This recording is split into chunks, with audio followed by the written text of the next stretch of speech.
This program features live coverage of an African safari and may include animal kills and carcasses. Viewer discretion is advised.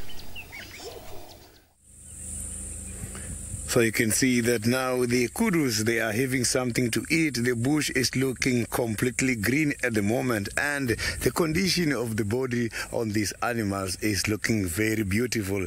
A very, very good afternoon and welcome to the beginning of the afternoon safari. I am Sydney Mikosi, and I'm here with Craig, who is my camera operator. We are going to try by all means and get you a lot of interesting animals this afternoon. I'm glad to see that now the bush is green and the rain is changing everything. So I'm just going to pull forward a little bit so that we can improve this kudu sighting.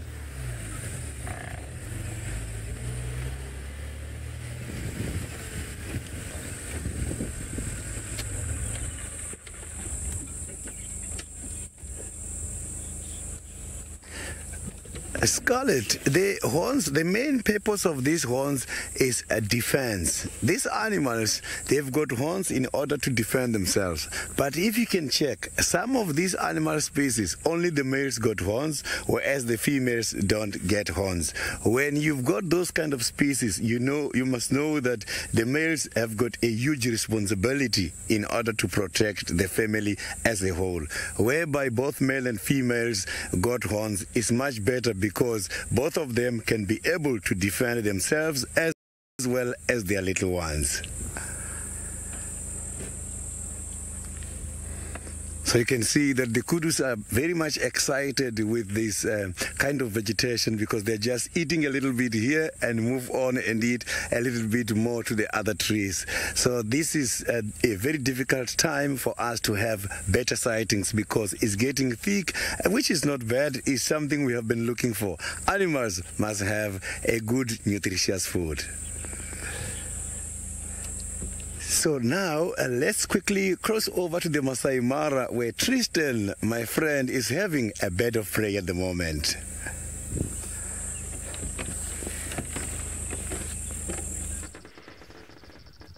Well, indeed, it is very, very good that we can say hello to all of you, and we're in a different part of Africa altogether with a very cool-looking bird called a long-crested eagle. So we're up in the eastern side of Africa in a place called Masai Mara. Now, Masai Mara is in Kenya, and it is a very special place. Unlike Djuma, it's a lot more open and a lot more kind of grassland. You can see lots and lots of grass all over the place, and so it's a very good place to come and see all kinds of different types of animals. And you'll find things like lots of lions here and cheetah and all kinds of other things. But what is very, very special here is a leopard, and that's what we're busy trying to find at the moment. Now, of course, I mustn't be rude. I need to introduce myself properly. And so my name is Tristan, as Sydney mentioned, but I've also got on camera with me Manu today. And so Manu is going to be giving us all the lovely pictures that we're going to see from here.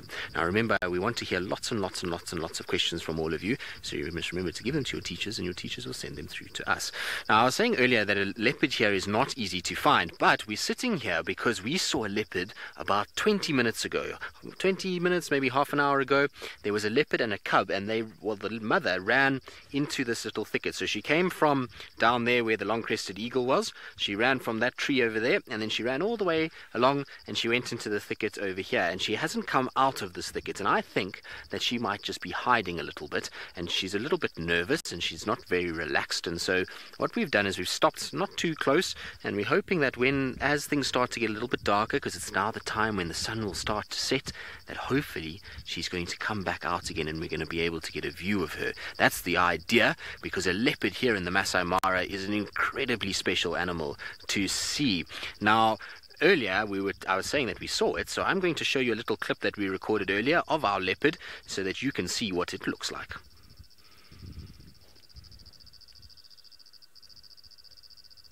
It's okay. Relax.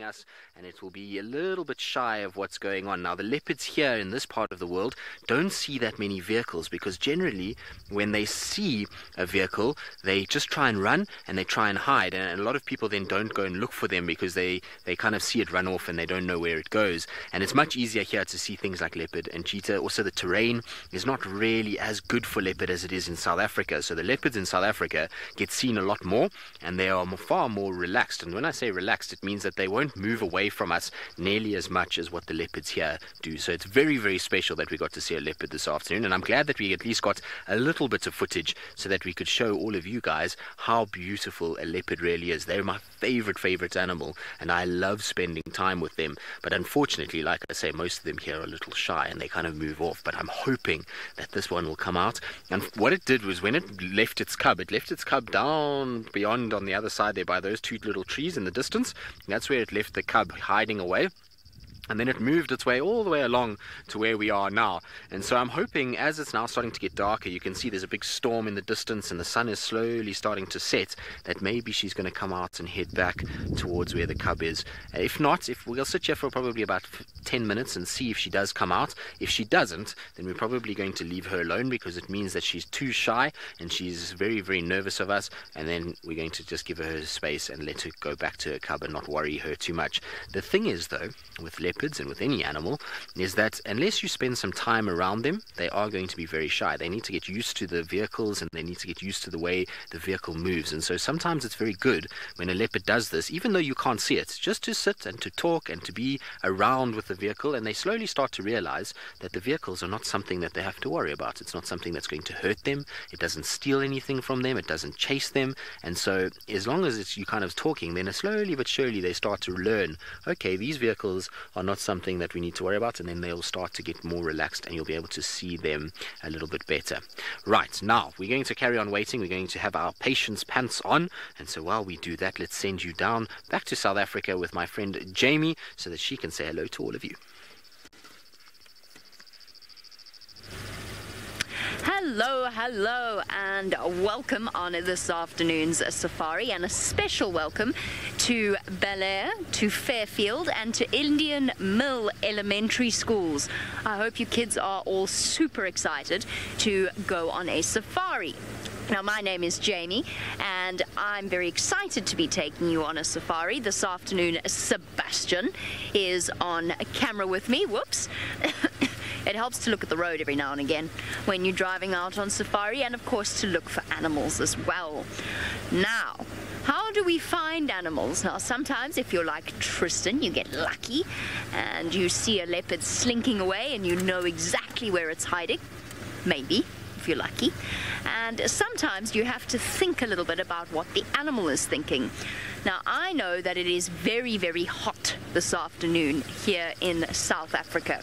So Tristan is in Kenya, which tends to be a little bit cooler than where we are. Where we are, it is midsummer, and it is very hot indeed. I don't know what the temperature is exactly.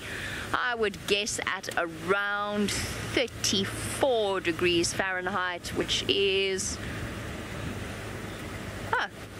apparently it's 32, so I feel as though it's 2 degrees hotter, which is 89 in Fahrenheit. I don't know, I think it's even hotter than that. So if it's hot, what that means is all the animals are going to go to water to have a drink, or at least that's the theory. So we're going to go to a water hole and see if there's any elephants swimming, or maybe there's a hippopotamus. Who knows what we might find. We're also looking very carefully underneath the shade of the trees, because if there's a lion or a leopard, and sometimes even the antelope, that is where they will be hiding. They'll be lying down, not wanting to do too much in the way of exercising or movement until it gets a little bit cooler. So that's going to happen in the next hour and a half or so. The sun's going to start to go down and it'll be nice and cool. So that's my plan, but one thing I've learned out here is that having a plan doesn't necessarily mean things that are going to go according to it. Alright, so let's see what we can find. Now, Miss Clark would like to know whether or not we feed the animals. We don't feed the animals. This is a massive, massive wild area where the animals actually feed themselves. So if we were to feed the wild animals, even the smallest of the antelope can actually be very, very dangerous if they become used to people and if they start to associate people with food. So that is something that we try to avoid. We want this area to remain as natural as possible, and that means not feeding the animals even when they're looking a little bit hungry, because what we found is that because this is such a big natural area, nature does things best. Her balance is much better than anything that we could create. So even up until recently, this whole place was brown, brown, brown before the rains came, and some animals did really look very thin because they couldn't find much to eat. But now it's rained, there's lots of leaves, and the strong animals have survived. Now, I'm going to keep searching and keep making my way towards the waterhole. I'm also keeping my eye out for a spotted cat I know was around here. I have to search for my spotted cat, but Tristan has found a bird. Well, while you are sometimes waiting for things like leopards to come out, it's always good to look around you because there's lots and lots of life. And this is probably one of the more beautiful birds that we see out here. It's called a Diedrich cuckoo. And in the Mara, they're not that easy to see because most of the time they actually spend more around thicker areas where they can camouflage a lot better. They have lots of greens and whites, and that works really well in the forested sections. So the sections up against what we call the escarpment or close to the river. And you'll find that they kind of fly around and they'll be hunting all kinds of little insects. But the thing about this bird is while it is very beautiful and has beautiful greens on it and this kind of bars and coloration, they are very naughty birds. These are birds that will basically, what they do is they parasitize other birds. So what that means is they will go and they'll find a nest for another bird, and they will then kick out the eggs. They get rid of the eggs and they'll lay their eggs there, and then they fly away, and that other bird has to come and it raises the chicks for this little bird by themselves. And so this bird actually doesn't do any parenting whatsoever. So it's very naughty. It just lays the eggs and then it leaves and doesn't do anything. And the reason how they can do that is because depending on the cuckoo species, so all the cuckoos that we see in Africa do this, and depending on the species, they're either going to match the egg of the host bird. So we call it a host bird, the bird that it goes after. Oh, well done, Manu. That's very good. That bird flies very fast. So Manu's doing a sterling effort to follow it as it goes. Well done. That was very good, Manu. So basically it will either have eggs that will match the color of the host bird's eggs, so the other bird that it's attacking, basically, or the nest that it's attacking, or when the chick hatches, the mouth of that bird will match the chicks of the bird that's laying, well, that is now going to mother this little chick. So even though it's not the same bird, it will match some parts of the other species to be able to then blend in so that those birds don't kill it, and it can then grow up. And once it grows up for a few days, the bond is formed between that bird and this parasite or parasitic bird, and they can then raise them. So it's pretty clever in some respects, but very naughty in other, because it shouldn't really be using other birds' nests and other birds to raise their chicks, but they do. This particular bird has a very long list of other birds that it parasitizes, so it will do all kinds of birds. They're one of the ones that utilizes a lot of different types, so like robins is a popular one for them. They'll go after things like some of the cisticolas, weavers. They've got a lot. So they really are quite naughty. Now, Louise, if you can just repeat the name for me. Sorry, I missed the name. So I just have to wait for Lou to repeat the name for me. Caleb. Right, so Caleb, what other type of birds do we get here in Kenya's Masai Mara? Well, Caleb, we get lots and lots and lots of different species of birds. We'll get shrikes, we'll get vultures, we'll get eagles, we'll get owls, we get a thing called cisticolas, we get korans, herons, egrets, cranes, lots and lots and lots of types of birds. I don't know how Manu is following that bird. It's flying very, very fast. So Manu's done a great job to show you that bird. That's very, very cool. Now, Now, unfortunately, our leopard hasn't come out yet, and so I think it's too shy that it doesn't want to come out for us at all, and so we're not going to disturb it. It's very important when we're out here that we respect the animals and that we don't chase them around and we don't make them feel scared, because otherwise the next time a vehicle comes, they're going to be too nervous to even show themselves. So it's important that if the animal doesn't want to come out like this, that we leave it to itself and let it just carry on its day, and hopefully the next time we see it, it will remember that this vehicle didn't chase me, and it will be a little bit more relaxed, and slowly but surely we'll be able to work it out. So Riley, probably due to the fact that they are migratory birds, and which means that they move very long distances. So they'll travel through Africa from sort of south up to the north, and that takes a lot of energy. And so their time that they have here, where there's a lot of food in the summer months, because we're in our summer now, there looks like a grey-backed fiscal shrike that is sitting in there. So the time that they have here is not very long, and so raising a chick would compromise the amount of time that they have, and it would make them have to expend a lot more energy, and they've just flown a very long way, and then they have to fly a long way back, and so it probably is something to do with that. It just helps with them being able to not have to expend too much energy after they migrate, but there are other birds that migrate that will lay their own eggs and will kind of raise them, so it's probably some things to do with that. Otherwise, it's just nature. I mean, I don't have the exact answer for you as to why they would do it, but that's what I think. Now, before we look at those birds, which you can see there's a couple there, there's also something that you guys will probably love, because it's a big animal, and one of the animals that everybody that comes to Africa wants to see. It's not a leopard, obviously, and it's not lions, but way off in the distance, can you see those big grey lumps?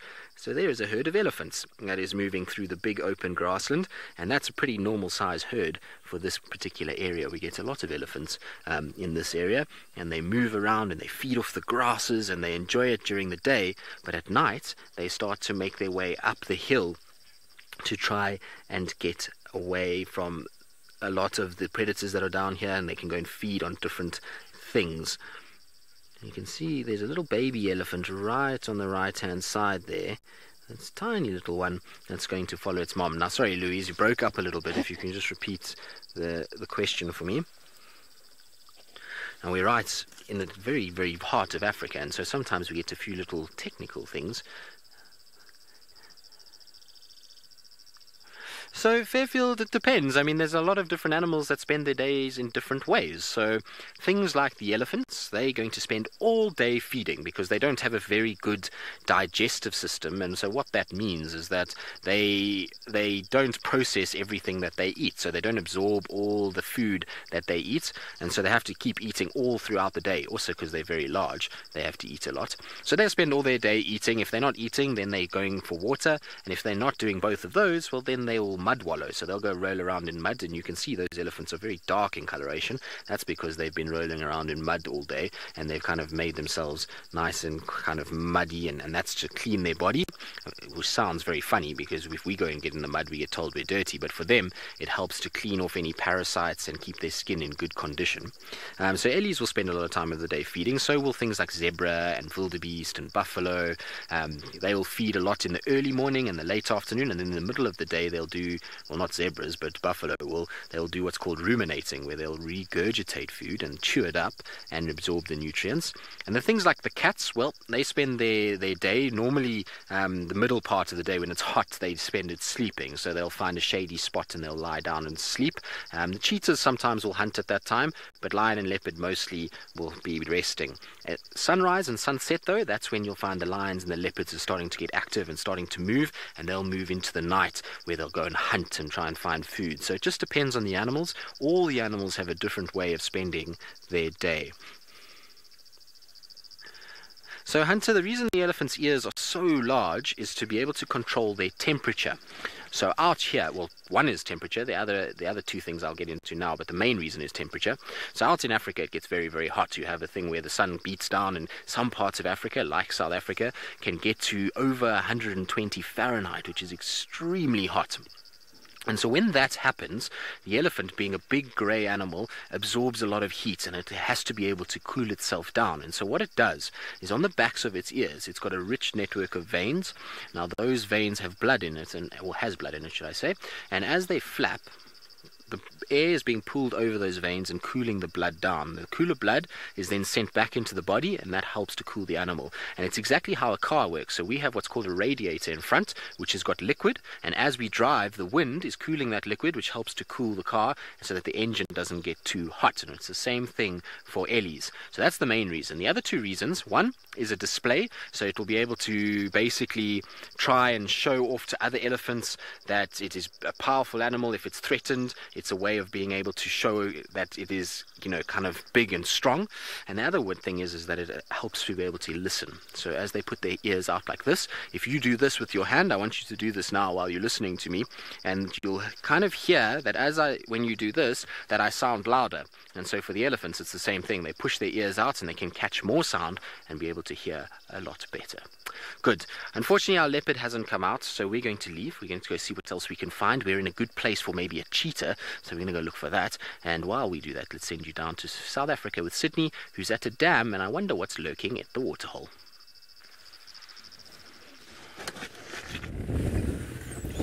So I am now passing the Buffalo's Hook Dam area, which has got nothing at the moment. We didn't see any activity there, and the bush is very much thick where I am at the moment, but hopefully we might be lucky with something where we are heading. I have just heard that the lions has been spotted somewhere towards the Torchwood area, which is where I am trying to head to at the moment. The sighting was not for now, it was a sighting for early this morning.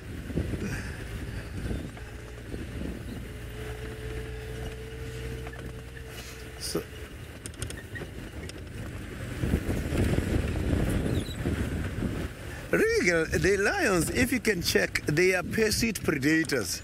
Pursuit predators, it means is those animals who coordinate hunting. They are not solitary, they hunt as a collective. So they target the big animals. But here in Djuma, I have seen they don't have a specific preference, although yes, a lot of them, we have seen them after the buffaloes, because they know that the buffaloes, they are very big animals, and when a buffalo is caught, everyone by the pride is going to have something to eat. It's unlike targeting a small animal.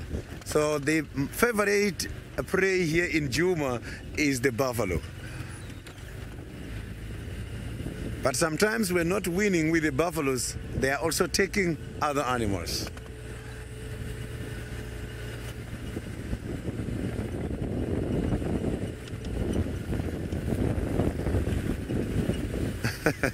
Brianna, I have been doing the safaris on commercial guiding since 2006.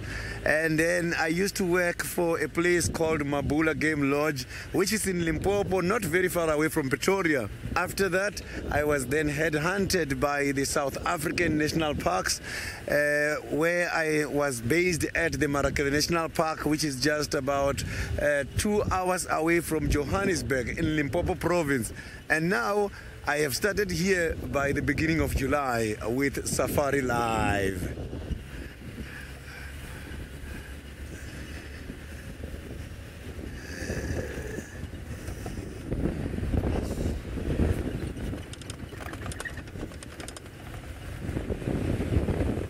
So I have gone past quite a lot of small temporal water holes, the non-perennial water holes, which gave me a sign that at the moment, animals, they've got quite a lot of water to drink, and there is no need for them to go to the usual specific water holes such as the Buffalo's Hook and the Galago Pen. So the cats now, I'm sure they're just drinking anywhere and everywhere. So now let's cross over to Jamie and see what she is having at the moment. I am still searching for something exciting to show you. I'm nearly actually at a road where I know there's lots of big puddles where animals like to come and drink. This one just here. Let's see if there's any water. Oh, we got a kingfisher. Where? Up here in the sea. Seb has spotted something. Well done, Seb. I did not see that at all. It was camouflaged against the blue sky.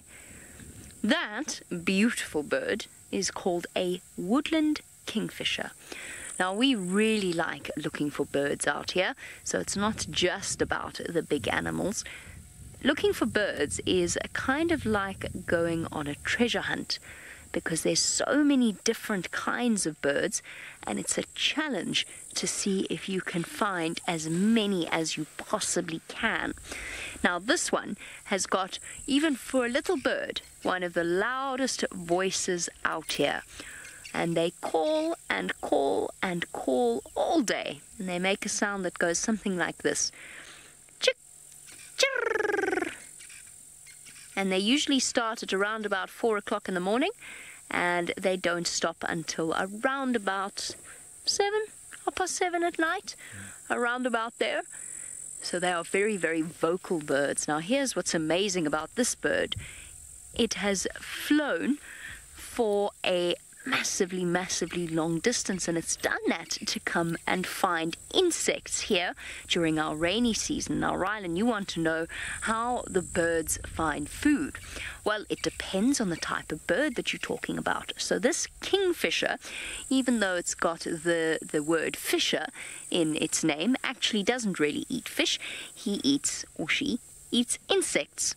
So what they do is they perch up on branches like this, and you see how it's tilting its head from side to side? It's looking for crickets and grasshoppers and cicadas and butterflies and caterpillars and all sorts of insects. And what it does is it swoops down and uses that strong beak, sort of like a spear, and it grabs hold of the insect and then sort of thrashes it around a few times and swallows it whole, because birds don't have teeth, so they can't chew their food. But then there's other types of bird. Some, like vultures, fly around until they find something that has died, at which point they swoop down and eat it. Some eagles have to hunt for their own food. Some catch fish, like a heron, with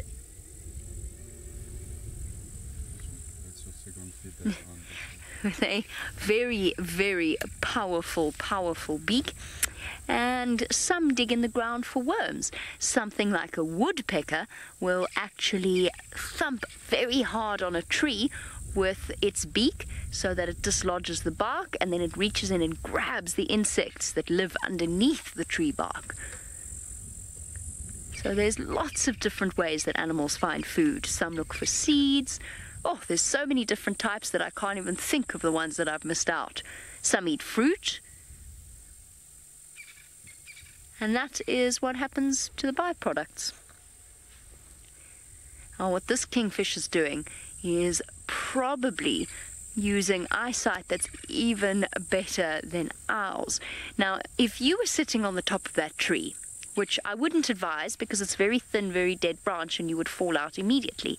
But if you were as light as the kingfisher and you were sitting on top of that tree, you would be able to see the trees and the bushes. But do you think you'd be able to spot an insect from up that far away? Do you know how hard that must be?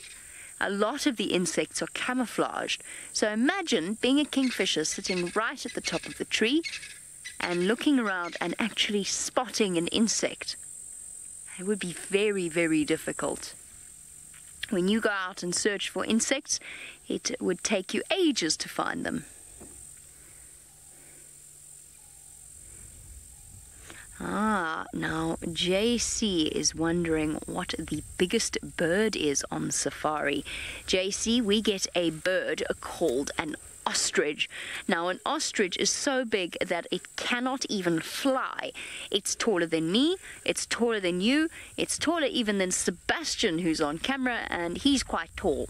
So an ostrich is very, very tall, and it's so big it can't fly, and it actually has really, really long legs, so it can run very fast. So an ostrich is a big, big, big, big bird. There you go. That sound I told you about. Listen carefully.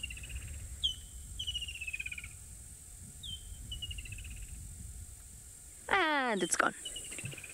Awesome. It's gone off to go and join its friend. There's lots of them about. Okay, let's see what else we can find. Now, in terms of eagles, we're talking about big birds. there is something called a martial eagle, which is a massive bird. Even if I stretch my arms out, I wouldn't be able to touch one end of its feathers and the other. That's how big it is. And it's big enough to catch antelope. Now that is really very big.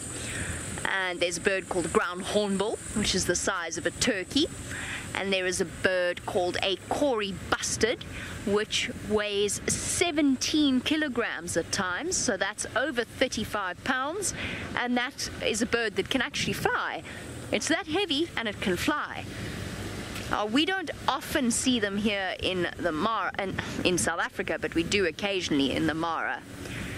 Now, speaking of the Masai Mara, maybe if you're really lucky and you ask him really nicely, Tristan might just try to find you a Cory bustard, but who knows what else he's going to see out of the safari.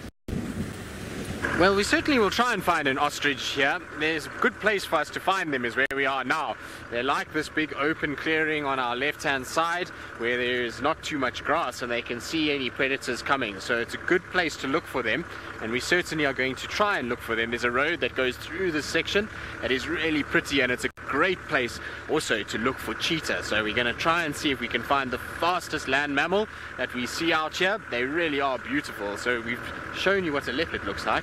Hopefully we'll be able to show you what a cheetah looks like. But the Masai Mara at the moment is showing off. It's got the most beautiful light, and there's a big storm that's south of us, which is pretty typical for this time of the year, is we often see this. So there's the sun that's just going to start setting now on the western boundary over the hills, and then to the left of that is where the big storm is going to start kind of falling, or rain will be falling from there. So there you can see it. Look at that.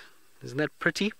So it's a really, really pretty time of the day, and we've had so much rain lately that it's so nice that we've got a bit of sunshine today and not too much rain. It really makes life a lot better. And often what you'll find in the Masai Mara is you get these little storm cells. So it's just small patches of rain, and then it's clear on both sides and around it, and then another one will come along. And so you can actually sometimes, if you're clever about what you're doing, you can sometimes drive around the rain, which is quite nice, because otherwise getting wet is not the best thing. It's not my favorite thing to get wet out here. Good. Now I'm hoping, like I say, we've got a little bit of light. It's the best time now for looking for things like cheetah. Even lions now will be on the move, and so I'm hoping that we're going to be able to kind of get onto this road, because it looks very mushy. Are we going to be able to do this, Manu? You think so? I think it's a lot deeper than we think, Manu. Alright, we're going to try. If we get stuck, it's all Manu's fault. Let's try though. Let's see if we can get this right. The problem is what happens is the mud gets very, very, very wet. And when you get wet mud, it makes life very difficult to be able to get through. So we just got to try and see. No, I don't think we're going to do this, Manu, but let's try.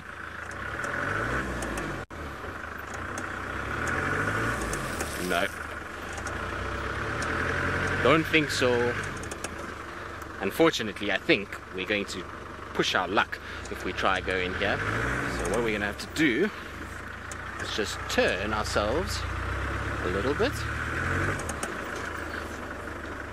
Because what's happened is we've had a lot of rain, like I was saying. And so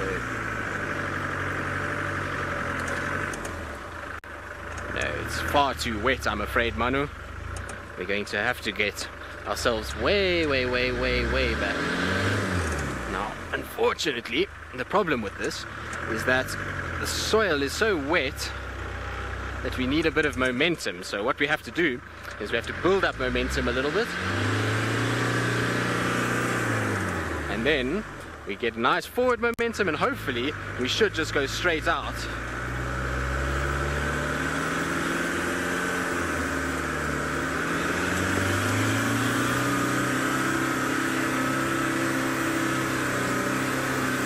There we go. So it just took a little bit of more power to get us out, but unfortunately we're not going to be able to get through that gap, which puts a bit of a hole in my plan, because I wanted to head down this way, because the last time I saw a cheetah was very close to here, so I wanted to try and get through there. But alas, too much rain, so we'll have to just carry on a little bit and just see what we can find here. Maybe she will be somewhere further down for us because we can get lucky and she might move. And maybe this is a sign that we must head this way in case.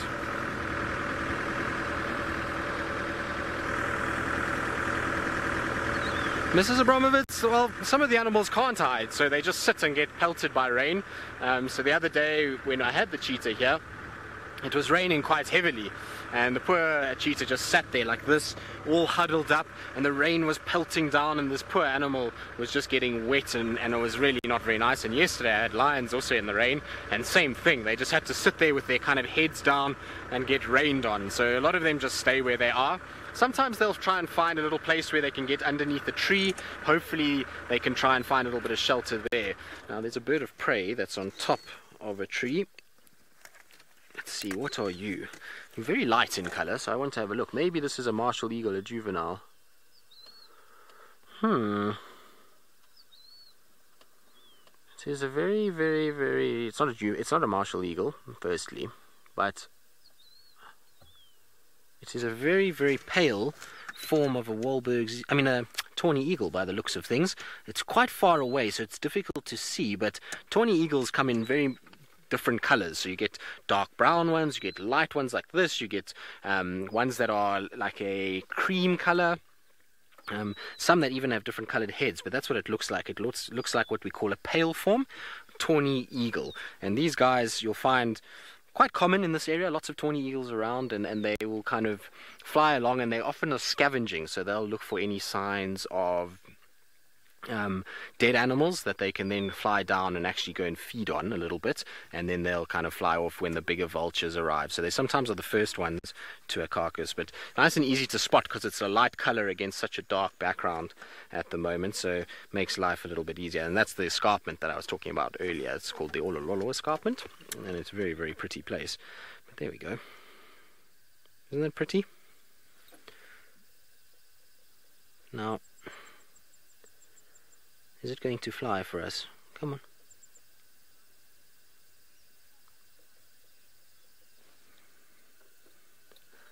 So Riley, you can. To be honest with you, don't know them that well. So if I had to go and get, you showed me 20 eggs. Unless it was certain eggs, I would be a little bit kind of hesitant to say exactly what bird it is. But you can. So there are books that will have all the different eggs from all the different birds. Some look very, very similar, but a lot of the eggs are different, and so you can actually tell which is which. Obviously, something like an ostrich is very easy because an ostrich has a really big egg that you can see, and nobody else has an egg that size, so that's a really easy one. And then some of the birds have very bright colors or are quite unique, so something called an arrow-marked babbler that maybe Jamie or Sydney can show you. They have bright, it's like a baby blue colored egg. So it's a very, very bright baby blue colored egg. Some have blue with little speckles on them, so it depends. You can find all kinds of different types of eggs out and about here. But yes, you can tell the difference between all of them, and size will also help you, as well as coloration and where the nest is and what the nest looks like. Those will all be ways that you're able to actually work out which bird it is. Good, we're going to carry on. We're going to have to rethink our plan now. We might have to turn around and go a different way because I really wanted to see if I could head that way, but that road is just not passable. It's too steep and too much water and mud, and so we're going to get ourselves stuck if we try to do that too often. So we'll have to just try that another day, unfortunately.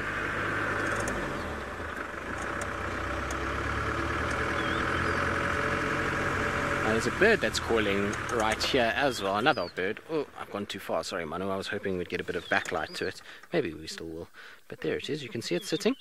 So this is a rufous-naped lark, very common here as well. Will you hear it calling?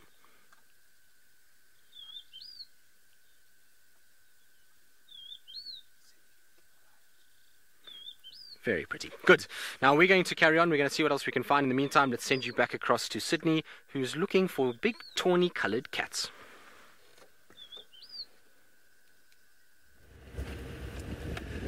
I am still looking for the big cats, the predators, lions.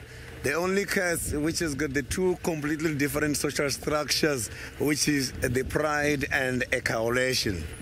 So a coalition is just the males all together. Normally you'll find them 2, 3.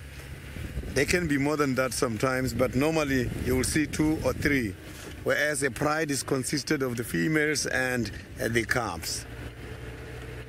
So I have seen the tracks here. This is the area where they have been last spotted.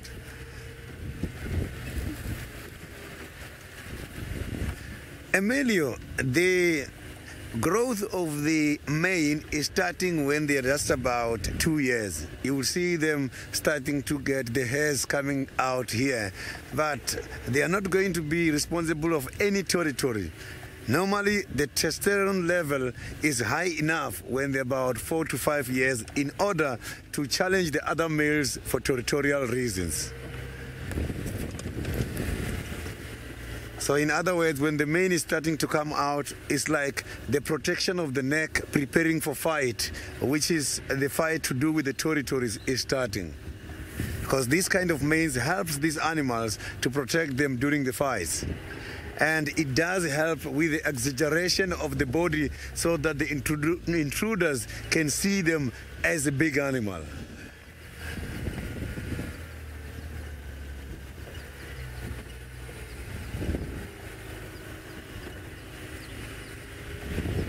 So now let's go back to Jamie, who's got the lovely kudos.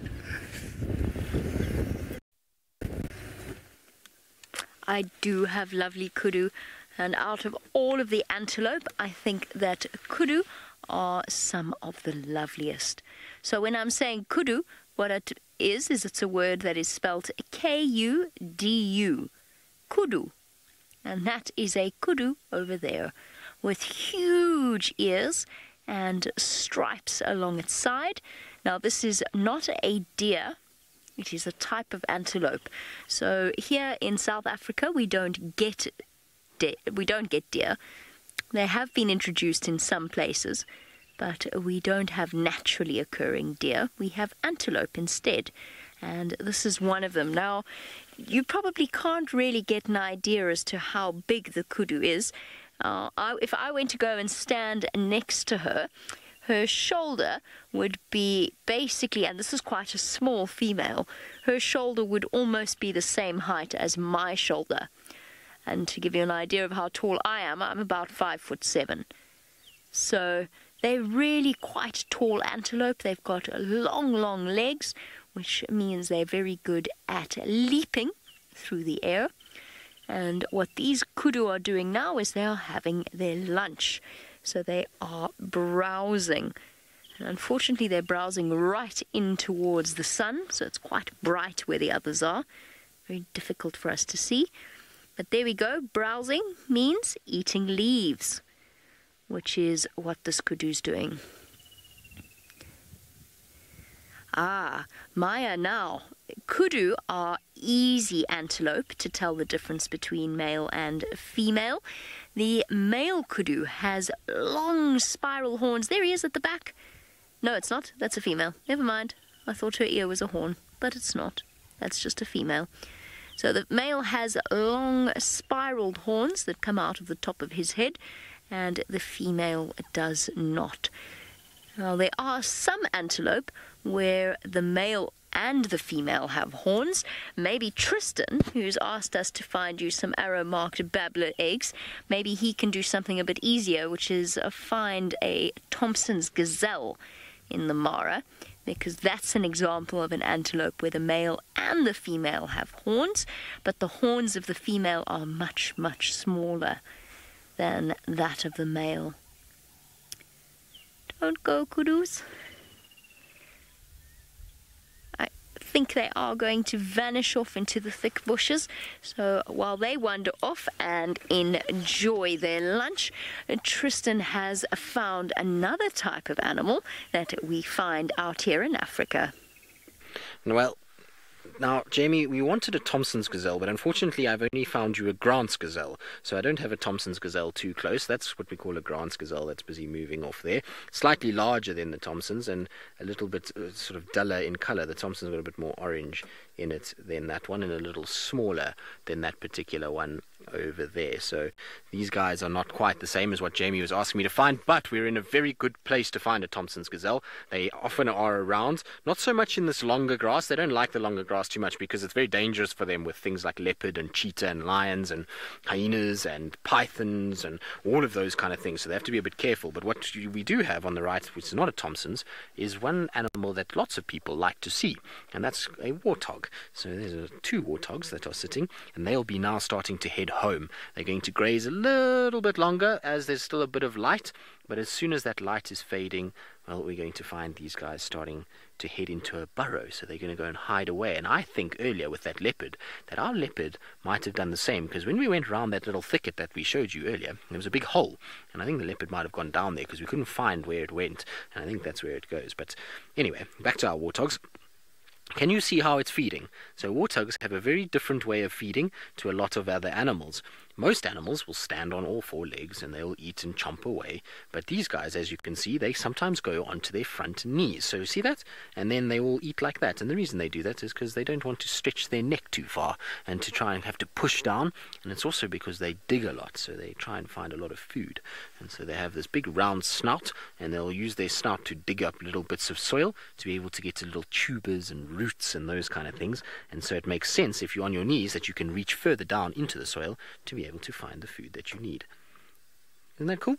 Now you also can tell if it's a male or a female with the warthog if you look at his face. So this is a boy warthog. Now if you look at the front side of his face, he's got an extra set of warts. So he's got 4 warts instead of just 2 around the eyes, which makes him a boy and not a girl. Anyway though, unfortunately, it's that time of the day where we have to say goodbye to all of you. I hope that you had the most wonderful time with us here in Africa, and I hope that you have a great day further at school and that you don't get too much homework today. But until next time, we'll see you all soon. And for the rest of our viewers that are joining us now to start our regular show, well, I'm going to send you across to Jamie so she can welcome all of you to the start of our show.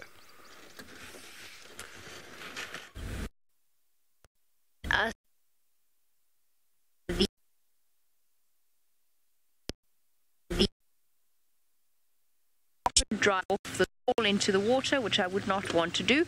My name is Jamie. This afternoon, Sebastian's on camera with me. We are live from Djuma Private Game Reserve, which is in the greater Kruger National Park area of South Africa. And because this is an interactive safari, it means you can send through your questions and comments on #SafariLive on Twitter. You know what I was just saying to Seb? It was a kingfisher that swooped down and grabbed an insect off there. I miss elephants. Where are they? Why have we not had herds of elephants now that the water's back, streaming back to Twin Dams and Buffelshoek Dam and coming for a swim? I really miss that. I'm hoping that at some point they're going to return. That kingfisher, Seb, is in that tall spindly leadwood there in the middle of your screen there. And he is a little bit to the right and down. You got him. Well done. He's not very clear, but he is actually having quite a ball. Water. Oh, there he goes. He's swimming. He's cooling down. I think that's what he's doing. I don't think he's actually grabbing insects. Sorry. All sorts of things going wrong. Apparently, the signal isn't fantastic. So let's go across to Sydney while we search for some better signal.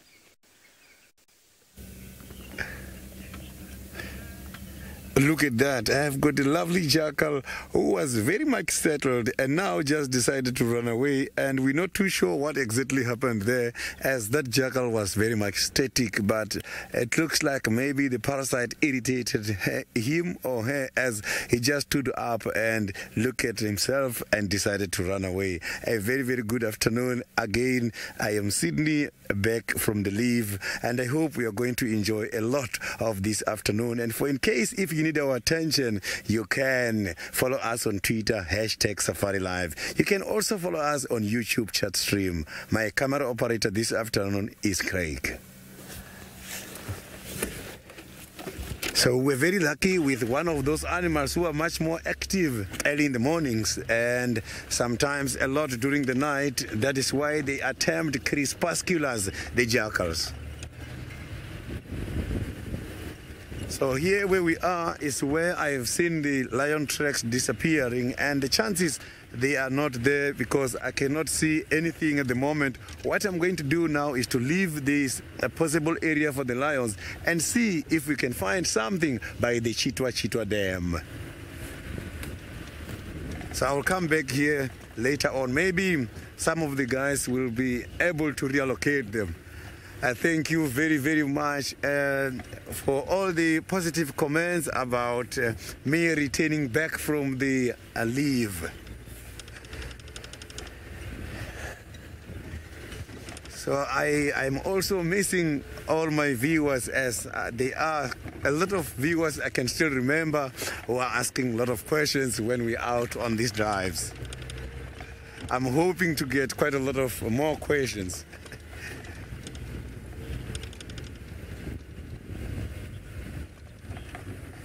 Shannon, it was not a black-backed jackal, it was a striped jackal. So the black-backed jackal has got quite a lot of black here, and this one, he was much more hairy and with a very fluffy tail.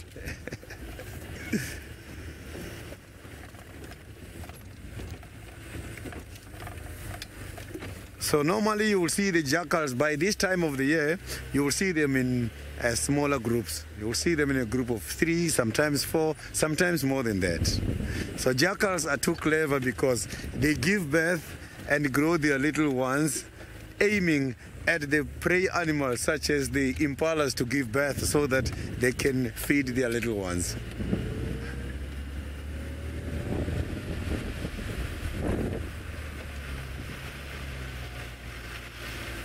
Oh, the tortoise is drinking. This is amazing. Look, is that a tortoise drinking there? So the tortoise is having some water at the moment by one of the pens. I never saw the tortoise drinking before. Where about? Right here by that edge of this pen. You will see there, yeah, to the right. To the right, yes, right there. To the right, you can see, if you can zoom up a little bit. You can face the camera up. Yes, it is going out now. It's on top. Yes, it's there where you're going. Yes, more. Now you can go down a little bit. Yes, there is living there now.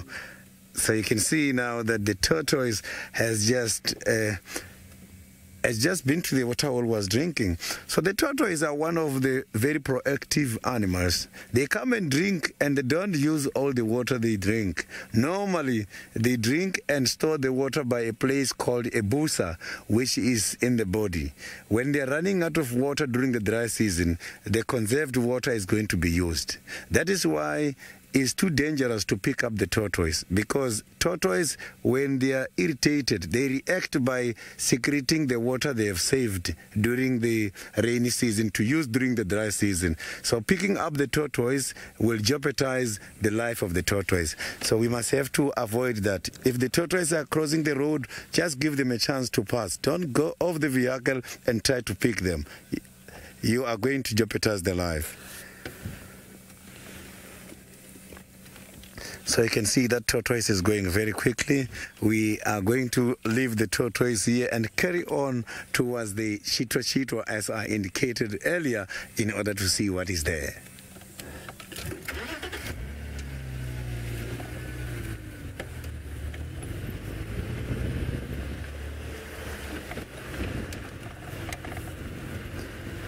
So now, while I'm heading towards the Chitwa Dam, I think it's a good idea to throw you up to the Masai Mara, where Tristan is waiting to show you something. Well, Sydney, my plan, well, to find some sort of an animal, I suppose, would be a good start. But no, we tried to go find cheetah. Unfortunately, the road is so flooded we couldn't cross it, as you probably all saw, that we almost got stuck. And so now I'm thinking, see, the North Clan Den Road is also too stuck as, well, too wet and too messy to drive as well at the moment. There's our, there though, but I don't think our camera will be able to. Is there a road? Can we use this road? Ah, yes, we can use this road. It was quite nice. This is to that hyena den that we saw the other day, which is nice. So there is a road now, which is wonderful news. And hopefully with the little ones running about. We'll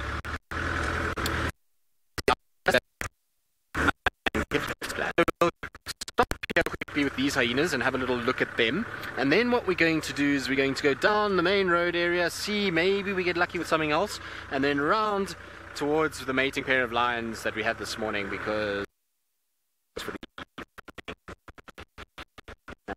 since we unfortunately didn't get another view of our leopard. But I was so excited. We tried really hard. We saw the leopard from how Manu and I actually saw it. We saw it at the same time, but when we saw it, it was probably, I would say, what do you reckon, Manu, 100 meters? 120? Maybe, somewhere around that area, away from us, so very far. And we both saw something running, and initially we were kind of both like Thompson's, Grant's gazelle, and then we both said no, it's not, it's running the wrong way. And so we thought maybe caracal, and then when we zoomed in with the camera and the binos, we saw that it was a leopard and a cub, which was very cool. Now the cub looked to be roughly, I would imagine, must be between, Manu and I reckon between 5 and 7 months, somewhere there. That would be the general vicinity that I would recommend it was, or think that it was. So it's between 5 and 7 months, and then the cub went and hid in a little thicket, and then the mother ran off, and she eventually went into a little thicket where we went round and we got that view of her. So for those of you that didn't see it, we played a clip earlier during the school drive just to show the kids, and she went into a little thicket and then she ran off, and she didn't come out of there, and she's so shy that I thought I'd give it a chance. We'd give it sort of half an hour, see if she emerged and started to trust us, but she didn't. And so I didn't really want to keep her away from her cub in case she was moving the cub somewhere or something like that, so we left her alone. But so exciting. I was super excited because when we left this afternoon, we did a poll on my Twitter as to what I should go and do. There was a vote that I said, let's go and see what we can find, and everyone voted cheetah. There were 1 or 2 of you that said, why not go all out and see a leopard? And as we were kind of driving down the hill, I said to Manu, I have a leopard feeling this afternoon that we're going to see a leopard, and sure enough we did, which was very, very cool. Anyway, we're now with hyenas, so I suppose we can stop talking about a leopard, but I'm so excited about it that unfortunately you're going to have to hear about it. But anyway, we're with the hyenas now, so we think happy zebras that this clan is, and there are little ones here. I saw them, when did we see them? Yesterday morning. Yes, yesterday morning is where we saw them. I think yesterday morning or the morning before. The days tend to melt into each other out here, and so they should be around there. I thought I saw them from the road now that they were here, and so I'm hoping what will happen is that these little ones will come out for us while we're sitting here. There should be a few little kind of holes that they can come out of. This hyena is kind of looking that way, although there's a hole that she's going into. Come on, little ones, out you come. Now we're going to have to turn into infrared, Louise, so if you don't mind. It's starting to get very, very dark. Oh, there comes a little one. Hello, little one.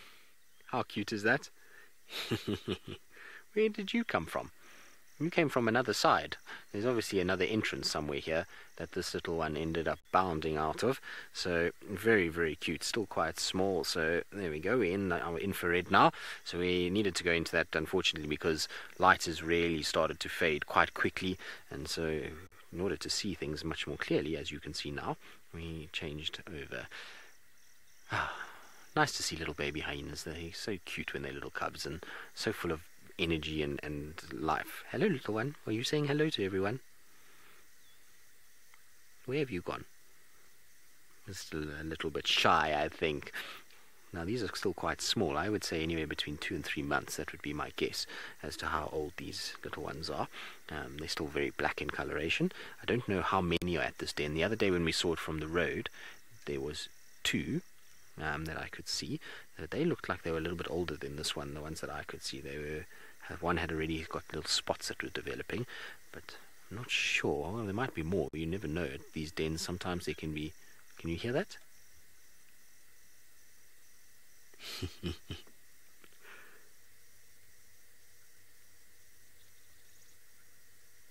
That is just the face of naughtiness right there.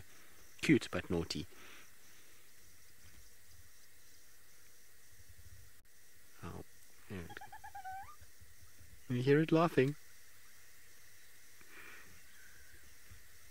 How cute was that? It was doing its little laugh. It's all squeaky.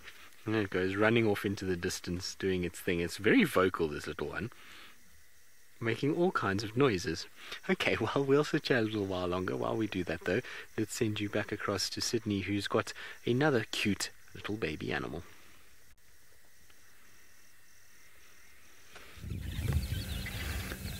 This is an amazing sighting. Look at that. You can see the Egyptian goose with quite a lot of gooselings there. These birds can be able to lay up to 5 to 8 eggs.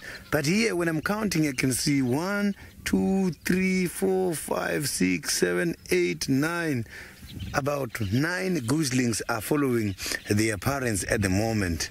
And there's also another bird there which is not part of the Egyptian goose. I can see trying to do some preening. I can't see what exactly that species is.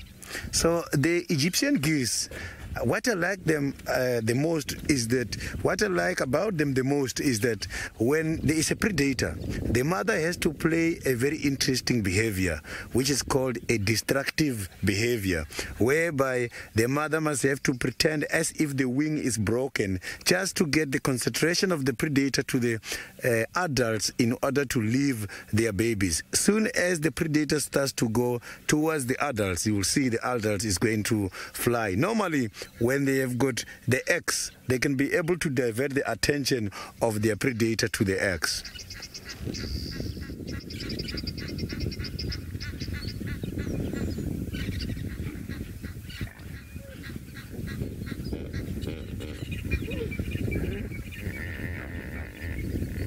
This is an interesting sound. Listen to that. So you can see that the hippopotamus are also not very far away from where we are. And what we are seeing is the Egyptian goose. And there's even other interesting birds here. I can see this. Oh, look at the hippopotamus now. Look at the ears there, nice and pink. So if you want to identify the difference between the male and female hippos, how I distinguish between them, I just concentrate on their outer layers of the eyes. The males, they've got dark outer layers of the eyes, whereas the females has got the pink outer layers of the eyes. So you can see they are now submerging there. They can be able to go down for approximately 5 to 6 minutes and then come out again for breathing. Hippos are also territorial, and their territories is not just marked around the water holes. They can even mark areas which are very far away from where they are sleeping every day. Look at that one. You can see now it's showing you how they mark the territory. This is amazing. So the hippopotamus, they normally defecate and disperse their droppings in order to spread the scent against the trees. So what we have seen just now is how they are doing it when they're demarcating, stacking their droppings by the trees.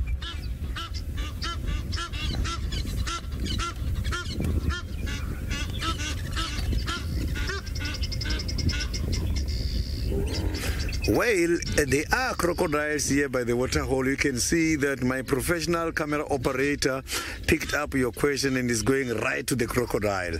Just to confirm that we do have crocodiles. You can see that there is a big crocodile underwater at the moment. Normally you will see these crocodiles up to here by these little islands opening their mouth when it's too hot, just to minimize the temperature in their bodies.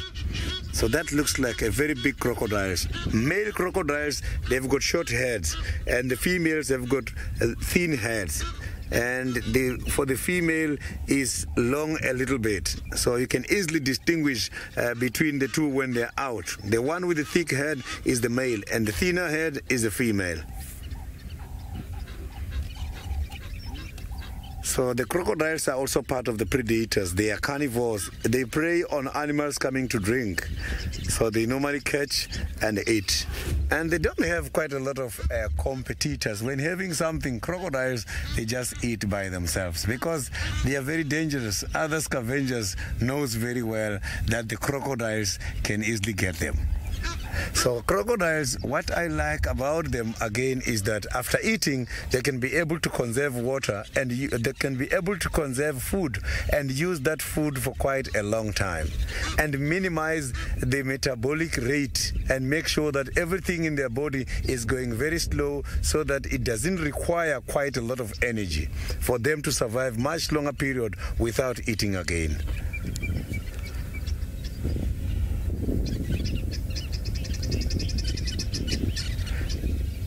So now let's go back to those kind of scavengers who cannot take a chance when the crocodile has got a kill, the hyenas. We're still sitting with our hyenas, and the little ones still bounding about all over the show as they do. They've got lots and lots of energy because it's almost time for bed. So before they go to bed, they spend a bit of time. Both adults are up and kind of just staring off into the distance and sort of looking in a southeasterly direction, except when the two bundles of joy come out and run around and bounce all over the place. They're not quite as vocal as what they were just now, which is a shame because I thoroughly enjoy when baby hyenas make a lot of noise. They squeak rather than kind of whoop or make any sort of real hyena sound. It's just kind of high-pitched little sounds that they get. But you can see they've got the little bounding run-down pat already and lots of energy that's going on now. That hyena's got something on the wind. What have you smelt?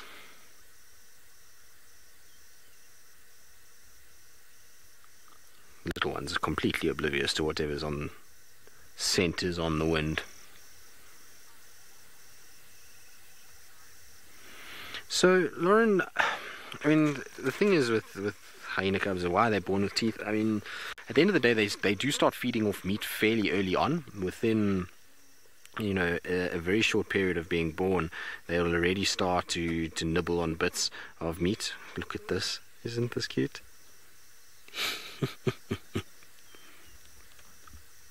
Where are you two off to? Obviously got a fright about something. So they'll be starting to eat meat much earlier than what people think. Everybody always thinks that, you know, hyena cubs only start to eat meat at sort of 8 months. It's not true. Already at 3 months they are starting to feed on meat. There's a big lightning storm in the background as well. We're going to get more lightning like we did last night, which was so epic. We had Ellie's last night with lightning. It was a very cool scene. So it could be to do with that.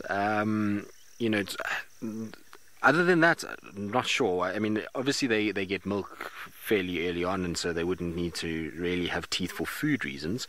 Could be to do with maybe establishing themselves in terms of a hierarchy within siblings, or I mean, I'm not sure if that's been researched, but they do eat meat fairly early on, so much earlier on than a lot of the others. But it doesn't explain why they would be born with it.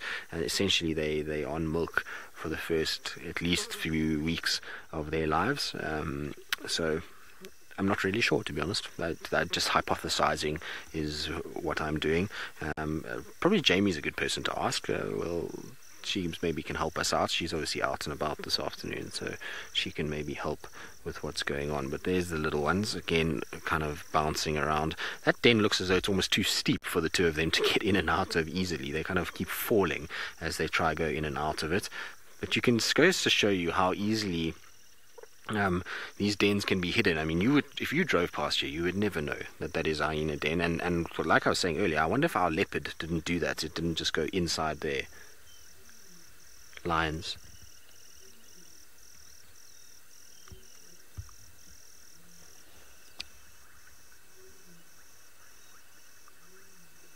Now, I don't know if you can hear it. Two lions roaring very close to where we are.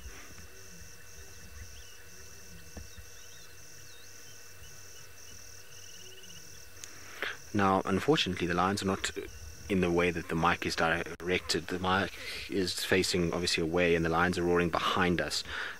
So they're not far though, they're very, very close. Maybe that's why the hyenas have been a little bit on edge and kind of been looking around. I wonder if it's not worth trying to go find those lions when we're done here and go maybe just park a little bit closer. I don't think they're far at all. I think they're quite close to the junction. That's not a long way away, and I wonder if we can pick them up. Now, it could be, it's an interesting thing, it could be Kupuli. It could be the Sausage Boys. It could be the Chili boys, which would mean that that one that we had this morning mating is not one of those. It could be those lions though that have moved all the way here. It's pretty much a straight line from where we had them this morning. I'm trying to think, or it could be those two unknown ones we had the other day. So difficult to know which lions those are. Also could even be musketeers.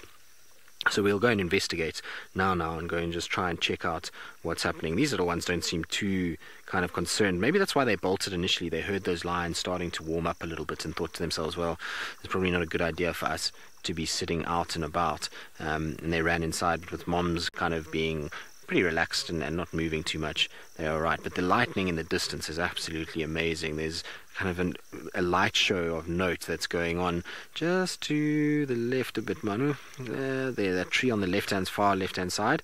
You'll see the bolts are kind of right there on the far left of the screen. Now, of course, it won't do it while there we go. So you can see there, right far left.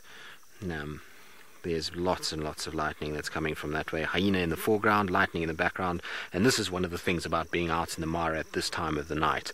It is a very special experience. So there's nobody else really allowed to do this. The researchers can go out, and hyena researchers and various other researchers, they're allowed out until about 8:30, 9 at night, latest.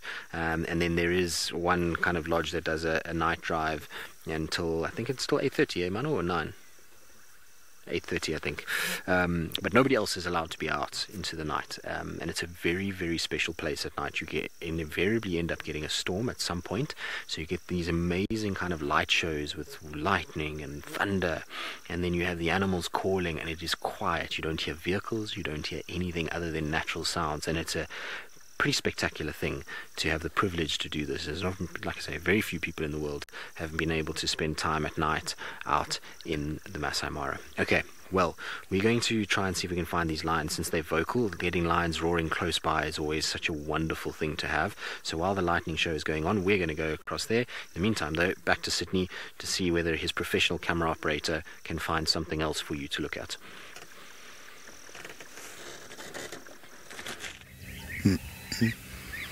So look at that. You can see I have got the two different species right in front of me, which is the waterbuck. You can see the round ring there showing that this is a waterbuck. So the round ring helps them in order to show their little ones and the others that we are going to this side. And the Egyptian goo is also passing by there with a round neck. And we have got the impalas right there, we just went past. There is a very interesting behavior which is displayed by both the impalas and the waterbuck.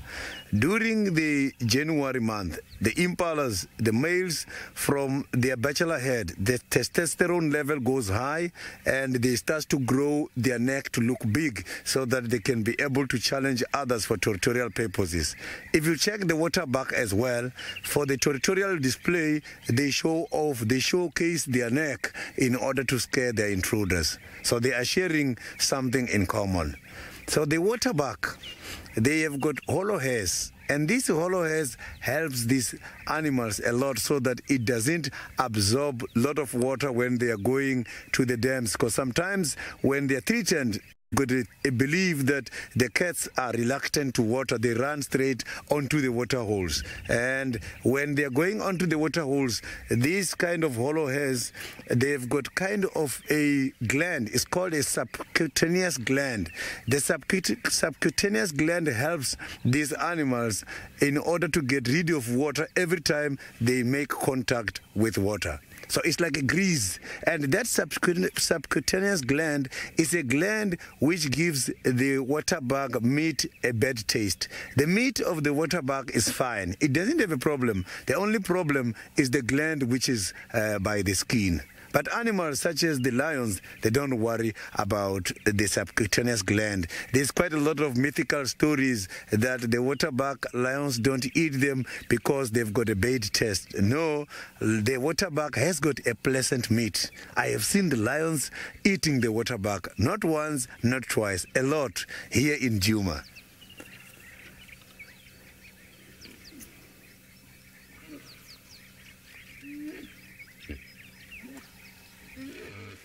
So you can hear that we are still not very far away from the Chitwa. Listen.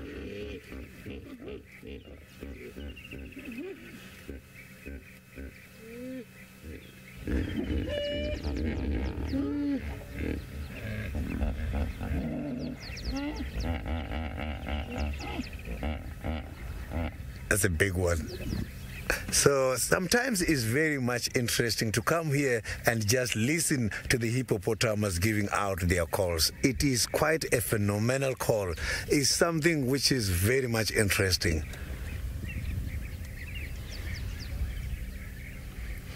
So you can see that none of these hippopotamus is out by the bank at the moment, but sometimes you come here, you find all the hippopotamus lying down here by the bank.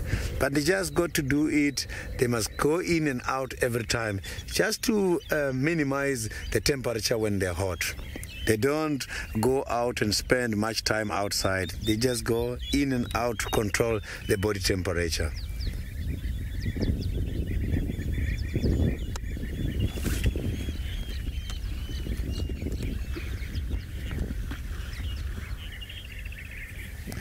Rosalind, I haven't heard from you for quite a long time as I was on leave. The waterbuck, they do have the round ring at the back. It is there as part of their non-verbal communication. Animals, they make noise, sometimes can be able to communicate below the hearing of the predator. When one of these waterbucks sees something, it is going to decide for the direction of safety. As that animal is going for that safety direction, the other ones are going to pick up the line and start following. It's a follow me sign. The impalas who are right at the back there, they also got another interesting anti-predatory strategy. They have got the gland at the back of the back legs, and they've got the stripes on top right on their back.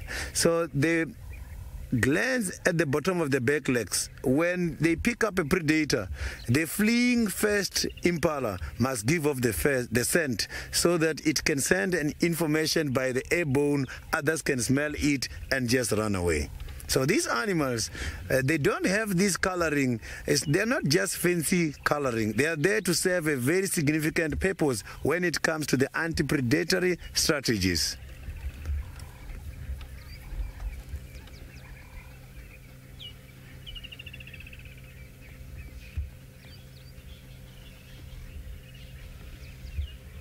So now let's go back to Jamie and see how her afternoon is going. It is going nowhere very slowly. I'll explain what I mean by that in a moment. Right, Tristan, setting us the challenge of finding arrow-marked babbler eggs. No, don't you sit down, sit still. Don't you go anywhere. All right, fine. I thought it was impossible. But let's give it a go. Let's see if this pair perhaps happens to have a nest somewhere around. So we might not have found arrow-marked babbler eggs yet, but you never know, we might just get lucky. Now, arrow-marked babblers are, of course, cooperative breeders.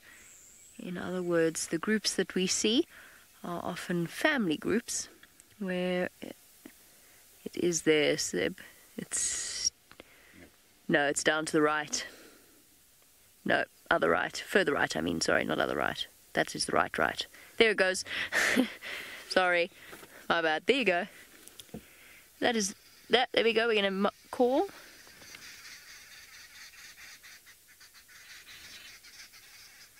Lots of them about. They are definitely gone. They are very gone. I don't know how to find you an arrow-marked babbler egg, but it was a brave effort. Right, Seb and I are going nowhere slowly. That is because I am on walk. Oh, we're definitely going nowhere slowly, Seb. Forgot how to drive. Okay, we'll give ourselves a little bit more momentum than that. I was being a bit over-enthusiastic with my speed limit. So, I'm going on leave tomorrow for 2 weeks, and I'm walking tomorrow. And this is my favorite, one of my favorite times in the bush, so that answers Safari Sally's question about what changes in the bush after the rains. So much. It goes green, the grass goes green, the grass grows long very, very quickly. The bird species are all out and about. They make a great deal more noise than they were making in the past because, of course, they are breeding. There's actually so much going on. There's more insects, loads more insects about. Caterpillars of all sorts, moths, butterflies. The changes are massive. The dragonflies are back out, the frogs are calling, the sounds change completely during the day and at night. And it really is just such a pleasure to experience. There's tadpoles in the water holes. There's water in the water holes. It's a start. That's a change from the dry season. So what I was saying, where I was going with that train of thought, was we're going in first gear. And I've decided I'm not going out of first gear unless there's a sighting in front of me and the animal's moving faster than I am, or I'm called to a sighting, or there's no signal, in which case I have to drive quickly to get through it, or somebody tells me they have ice cream at the corner of Philemon's Cut Line in the junction, Philemon's Dip.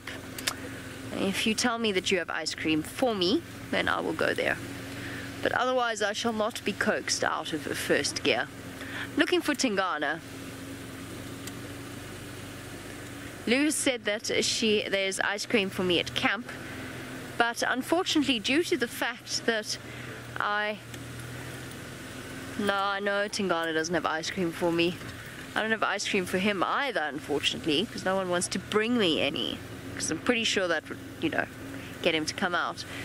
No, unfortunately we are ending the safari normal time, even though we started an hour late, because we have drone tests tonight, so I can't get back to camp, which means my ice cream is very far away for an extended period of time.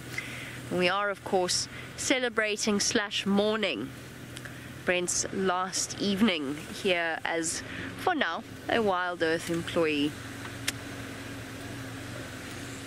Tonight. I hope there is ice cream. There'd better be. Let us see. I wonder if Tingana would like ice cream. I rate Tingana would like ice cream. It's a very VM question though. Feels as though it's something VM would ask. Why is that water so very, very ripply? It's unusually ripply. Is it because the terrapins are all diving for cover? Yes, that's exactly what it is. Every time I come here, I stop to check and see whether or not I can see the overly buoyant terrapin. It's because they think that I have ice cream. They're coming for us, Seb, being charged by an army of terrapins. They do look a little bit like army helmets, actually. Now, if you're wondering about the overly buoyant terrapin, something that Seb and myself found on walk a while ago, a terrapin that seemed to be unable to sink, and therefore apparently most likely had air trapped somewhere, in the same way that happens to stressed out sea turtles. That was something that Lauren taught me.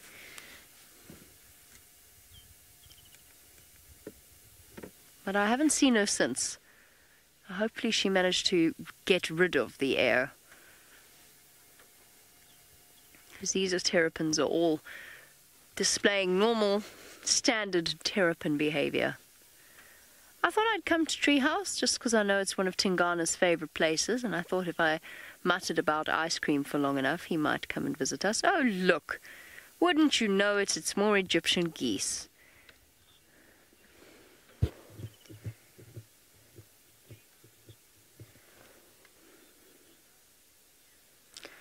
Mr. Public would like to know.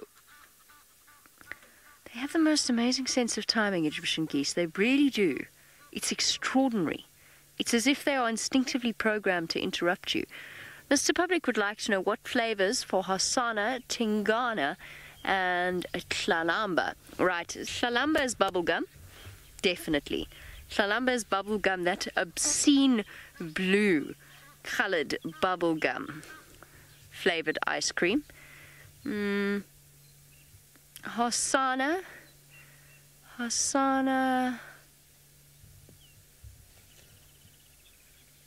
I'm thinking Hosanna might be a chocolate man, although I was thinking something along the lines of sort of chocolate chip, or maybe death by chocolate, you know, proper chocolate ice cream. Or I think Tingana is rum and raisin, or cappuccino. Pistachio. Yes, Seb's got it. That is what Tingana would enjoy. Tandi, I don't know if Tandi's an ice cream person. I'm not gonna lie. Or leopard. What am I listening to? Ah.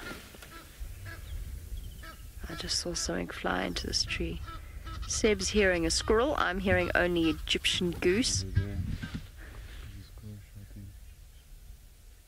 Seb can hear a squirrel. I can't. Hold on, I'm taking my earpiece out.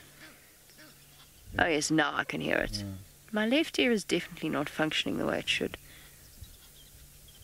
I think I just saw an eagle swoop overhead, Seb. I'll double check. I think it landed in this tree up ahead. Tandi, I feel, is a martini kind of girl. I don't think there's any way you're convincing Tandi to have ice cream. She will look at you and go, maybe a little bit of sorbet on the side.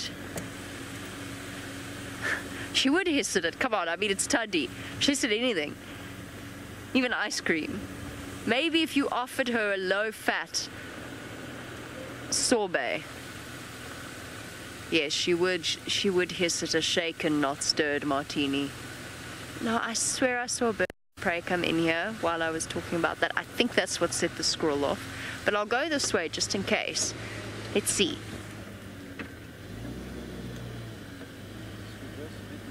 You got something? Cool. Seb spotted a log, but one that needs double checking.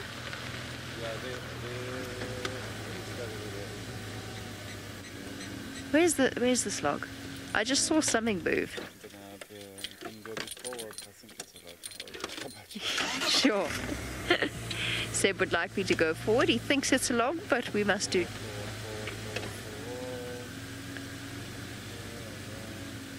Stop. Stop. That, folks, is the root system of a tree that's come out of the ground, and is very much leopard coloured from a distance. I mean, if you zoom out, Seb, there you go. I mean, come on, give the man some credit here. It did. Absolutely did. I am not going to chuckle at all because I have done exactly that many times. I thought it was the ice cream van. That's what I thought. You know, making a lot of money setting up a little ice cream truck in the corner of all the roads here in midsummer. Woof. Of course you would not be allowed to, for this is an untainted wilderness area. Now, for some of these leopards, I'm really just guessing. I don't know their taste buds quite as well as Tristan. So I think it's time he gave us a little bit of his input as to which flavors he believes suit each leopard. Well, Jamie, just been thinking about this because Viam and I used to talk about this all the time. This was a topic of conversation, particularly about Tingana and Hosanna liking ice cream. And we both agreed they would love ice cream. And the thing is that we do actually have we've got the milkshake bar that the buffalo run, which I don't know if you know about, Jamie. There's the milkshake bar that our buffalo herds run at Juma, and they do have an ice cream section there. They make good cheese, good milkshakes, and they have an ice cream section. Their ice creams are not as good as what they could be, but they're working on it, so they're trying to get it right. And there's no doubt that Tingana and Hosanna love themselves some ice cream. Little Klalamba, she's still learning. You know, Mom doesn't allow her to have much ice cream because Mom is not a huge ice cream fan, as we've discussed. Tandi is one that likes a sour lemon sorbet to cleanse her palate. That's what Tandi likes. She's not a huge ice cream fan, and it's only just to cleanse the palate. It's not because she actually wants to indulge in a naughty sweet treat. So she's not a huge Exactly. Dad just sneaks in the ice cream when Tandy doesn't know. So Tlalumba's learning about ice cream. She's still trying all the flavors. She hasn't quite got it down yet which one she really likes. So she's still one of those that experiments every time, but she likes colorful ice cream. So anything that's got lots of colors in it and sprinkles and things like that, that's her favorite kind of ice cream. Hosanna is also, he does like a little condiment on his ice cream as well. He likes to have, maybe a little Kit Kat that's shoved in, or a flake, or sometimes he even goes for the dipped option. So he'll have his ice cream and then it gets dipped in chocolate sometimes. That's what he also likes to do. So he's a bit of a rebel in that cause. Tingana, he's older these days, so he just likes his plain kind of flavors. He's, pistachio is definitely his favorite, but he won't say no to a chocolate or a vanilla. Sometimes even Rocky Road, if he's feeling a little bit more adventurous, is what he'll go for. So he definitely loves himself some ice cream, and the ice cream normally follows his boerewors braai. A rum raisin, no, he's not a huge rum raisin fan. He doesn't like the raisins. Fruit is the enemy, so he prefers not to go raisin. He likes to have his boerewors roll, his sausage kind of thing, and then onto one of the ice creams, but not rum and raisin. Like I say, the raisin, it doesn't sit well with him, so he prefers to go with anything like with nuts in it is okay. Anything with chocolates, vanilla, those are kind of his ways that he likes to go. He's a bit of a purist at heart. But yes, he actually started the whole ice cream craze, really. It was him that first ordered ice cream back in the day and convinced a buffalo to start making it. And so the cheese and milkshake bar then had to get an ice cream joint just for Tingana. But as he's getting older now, what he's found...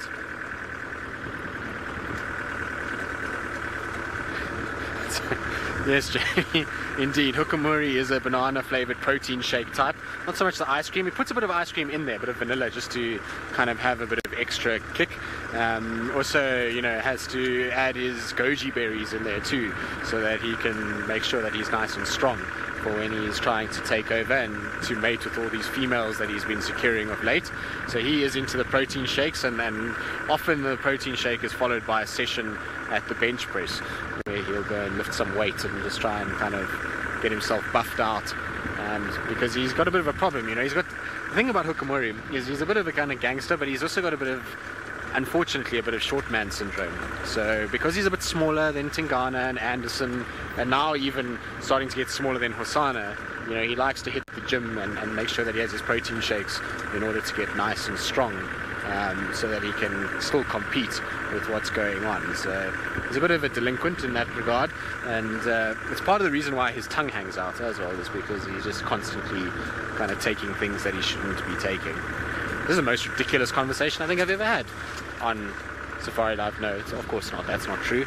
We've had more ridiculous than this, but it is a highly entertaining one. I will tell you that much. Now, back to what we're actually doing, is that we are, at the moment, we are trying to find these lions that are roaring. So where I was is roughly where I thought they were roaring from. There's one other spot I want to check, which is a little gardenia thicket that lions love to spend time at during the day. So I'm going to just go and check there quickly.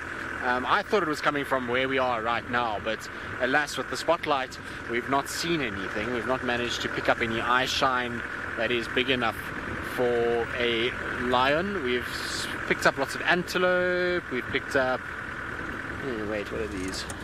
Are these antelopes?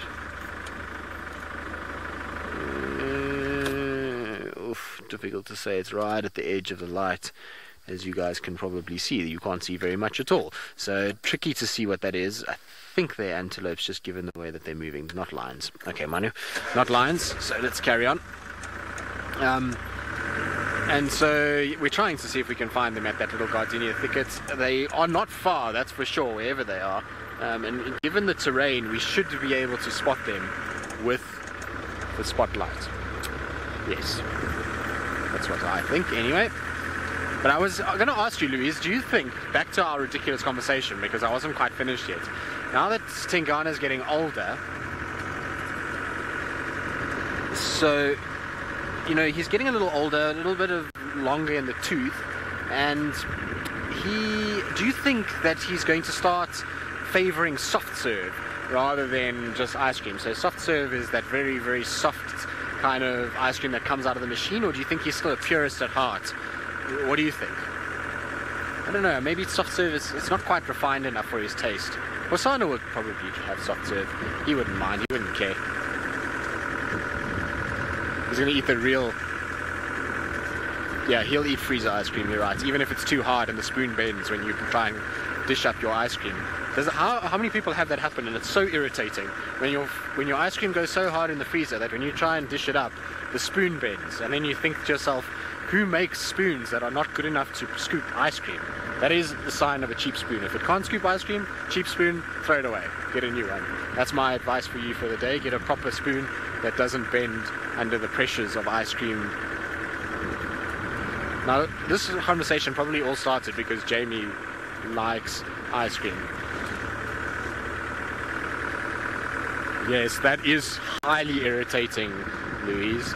So Louise is saying, what's worse than hard ice cream and bendy spoons is the savages that live in DRC. Now, who these savages are, I don't know. They come in the middle of the night, and they're not one of the staff or crew, because everybody you ask will deny it, that there is not them. They would never do such a thing.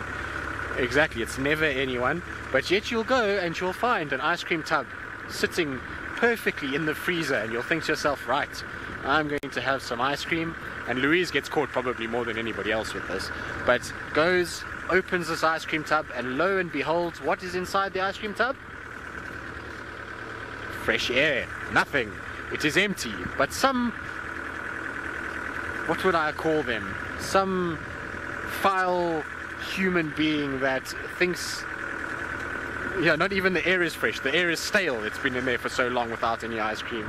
And so some foul human being who has got no soul, no conscience, and certainly must have got a very, very sick, twisted sense of humor, has left the ice cream in the freezer just because one finishes ice cream nowadays, one must still keep the container cold, because that's just what we do. So, some foul person does these things, and it drives Louise mad, and I can understand. Poor Lou goes there, wants to have her ice cream. Yeah, cold plastic is apparently better for the environment these days. That's what they'll probably argue, whoever this twisted human is. It's a ridiculous conversation, Louise, but it's true. These people, it's the same person, I'll tell you this, it's the same person that in the mornings everybody makes tea and coffee, and it's the same person that will open 7 different milk containers, knowing full well that milk goes off. But no, we must open all 7 and leave them all open next to each other. It's not like they are put in different places where it's, might happen that you don't notice that there's an open milk. No. These are all lined up right next to one another, perfectly placed, so that you think that one is empty, and if it was empty, you'd think it'd be thrown away. Nope, we must put 7 right next to each other, all half full. Yes. That was ridiculous too. So then once we have these biscuits in camp called salty cracks. Now, I'm not sure if it's a global thing, but I don't think I've seen salty cracks in other places. But anyway, so we've got salty cracks, right? Now, salty cracks are a biscuit delight. That is a savory biscuit, or it can be a sweet biscuit if you really want to put something on it, but generally savory biscuit goes very well with the cheese, or a cream cheese and sweet chili, or you can do all kinds of things, right? Now, they normally get eaten pretty quickly in camp. They generally do not survive very long at all. And basically, some beast that lives in our camp, same one that does the ice cream probably, decides that they're going to eat said salty cracks, but they are not going to finish the salty cracks. They are going to leave one salty crack. Just one, no more than one. And they're not going to even put the salty crack back in the packet and put it back on the shelf. They're going to just put the salty crack by itself on the shelf, just there for everybody to see. Just one single little salty crack sitting all on its lonesome. It's going stale on the shelf. Now I ask you, who does things like that? Not good. It's not good. And we ask and we plead and we beg, but nobody will ever come forward, because that person doesn't exist. It's a fairy. It is despicable, Louise. It is despicable, and one day a camera trap one day a camera trap is going to be put out, and that person is going to be found, which actually reminds me of another story. And given that Brent is farewell today, this is a good story actually. It's not Brent that is in trouble here, just before anybody jumps to conclusions. I'm not going to give Brent a hard time. I'm actually going to feel very sorry for Brent here, and Jamie will attest to my conversation. So, a few years ago, before I joined SafariLive, I obviously used to see Brent and Jamie very regularly because we were at Samambili and they used to come for dinner and things like that. And I can't remember what happened, but Brent was having a bad time. He was not in a good place. He was irritated by something or somebody. I can't remember what it was, which is, I suppose, par for the course when it comes to Brenty, that something is irritated him in the day. So I thought to myself, well, it's hot. Brenty's irritated. It was during the drought. I'm going to be a good Samaritan to Brent and I'm going to make him homemade ice cream.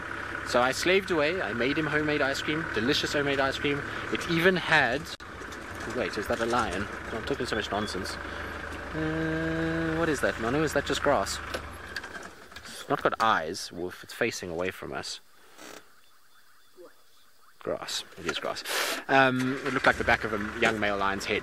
But, so it even had M&Ms in it, imported from the United States. They were a gift from Ali's aunt. And so we had put M&Ms, I'd made them vanilla ice cream with proper vanilla extract in it, not vanilla essence, extract, so not cheap stuff. And anyway, so I made them this vanilla ice cream and I took it to them, and we were supposed to have it with dinner that Brent had made that night, and at last we didn't get round to it because Brent cooked a delicious meal, as Brent does, and we had eaten too much, so we thought, no, we'll leave the ice cream. And I said to Brent, no worries, you just enjoy your ice cream, and when you're done with the container, will you give it back to me? And he said, no problem. Anyway, so Brent had noticed that his ice cream was starting to disappear. And not only his ice cream, his cheese, and a few other little bits and bobs that were in the fridge. And so Brent thought to himself, no, something is amiss here, and something is wrong. So I'm going to figure it out. And so he put a camera trap up, as Brent does, sneaky Brent. So he put this camera trap up, and basically what was supposed to happen is he was going to see who it was. And so as it turned out, his camera trap did catch a villain that was visiting the fridge at night, and that villain was an intern that was with us at the time, and I say she, I won't name who it was, but she had pleaded that she was vegan and that she was never going to eat dairy, never going to eat any sort of meat or anything like that. And there was the non-eating dairy person plowing into dairy-filled ice cream at a rate of knots and eating the ice cream on the sly.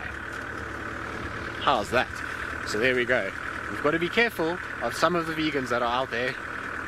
And Brent's cheese. Brent's cheese was gone and his ice cream was gone, and Brent was furious. But he caught the villain, and I think he confronted her. Did he confront her, Lou? He did. Knowing Brent, he would have definitely confronted her and made a big scene about it. Brent apparently is in final control, saying how angry he still is about it. Yes, Brent, I know you are very angry. Now, somebody who can attest to how angry Brent was is Jamie, and so you'd probably want to go across to her, maybe to see some animals too, because I've natted away, and also to hear the rest of the story and how Brent really was at the revelation of the vegan eating ice cream, yes.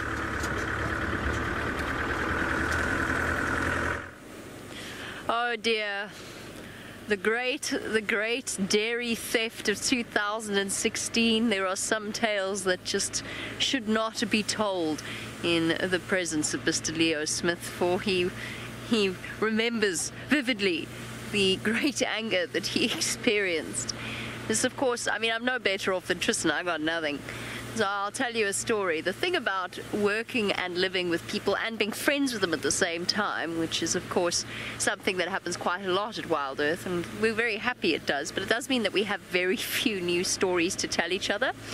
So one story that gets trotted out ad nauseum was the famous French pigeon, where Tristan, Ali, Brent and myself were all sitting around the dinner table, and I made some sort of innocuous, very lame joke about the fact that French pigeons probably say "quee quee, quee quee," and you know, just something that most of us laughed off, but Brent was very deeply and horrendously offended that I could be so biologically inaccurate, because he has been to France and he has heard the French pigeons, and they don't say kui kui, they say kur kur.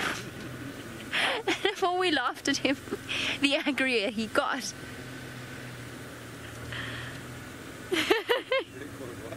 Wood pigeons.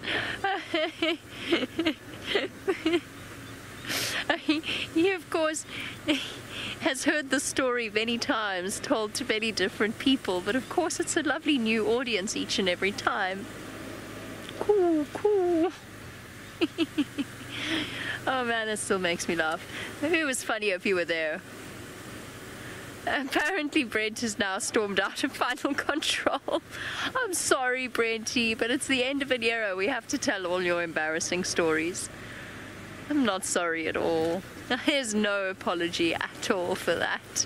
Let's go have a look at these impala, because goodness knows it's the only animal I can find. I wonder what they say. Certainly not coo-coo. Hello, little bubbas.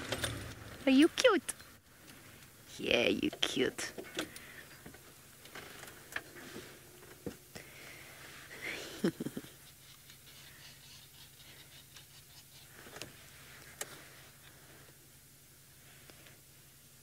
I can't believe how the impala population has boomed. I know it happens every year, but it's very striking when you're driving around and all of a sudden the impala herds have essentially almost doubled in size.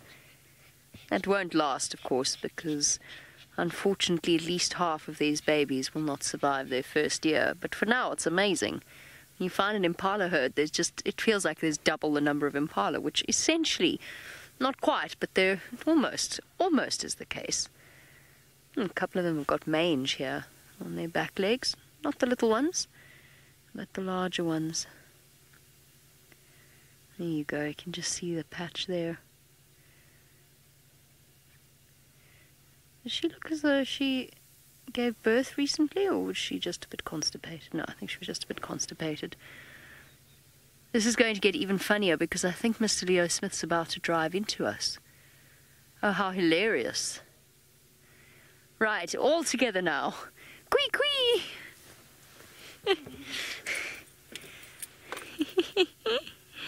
He realizes he's live. This could go horribly wrong. No, he's scratching his teeth where his toothache is.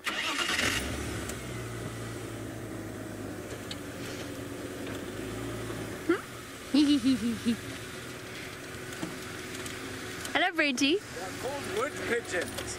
Wood pigeons. Quee quee! Quee quee! And I saw them while I was tracking sangile, wild boars. Yes. And vegans, if you're vegan, don't eat ice cream. And I'm out. Bye. Okay, goodbye. And on that note, off he goes. What are you all looking at, Impala? Hold on, there's something going on here. They've all suddenly stopped to look. No, it's just other Impala. What a pity. Quee quee! They're called wood pigeons, and I saw them when I was tracking wild boar. Oh dear. Tristan and I, of course, are friends for this exact reason. We are united and bonded over our ability to talk absolute nonsense. I pity poor Sydney. I don't know what he must think of us.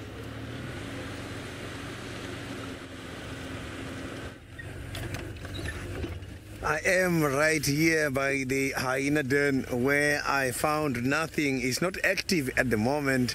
The little ones are hiding and the parents are not there.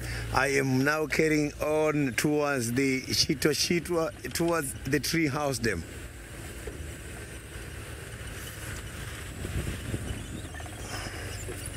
So, but I've heard these hyenas calling just now from the same area. Maybe it's when they were heading out.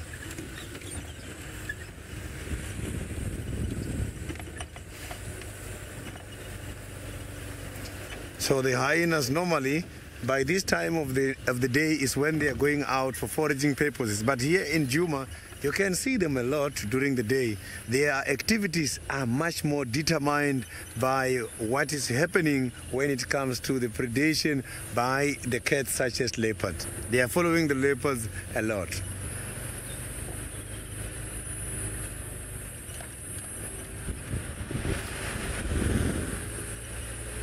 So maybe we're going to be lucky much more towards the tree house dam. I've been to Twins Dam and there was nothing there. Maybe these hyenas are also going that side. So hyenas, they also prefer to go for some bath during the day and early mornings. So now let's cross over to the Masai Mara where Tristan is having the big cats.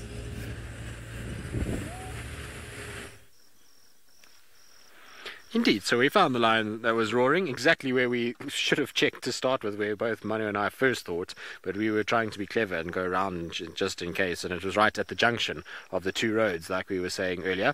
Now, who it is, I'm not 100% sure just yet. I'm just trying to check Kapuli's kind of picture, just because I haven't seen him in a while, so I'm just trying to see if it's him.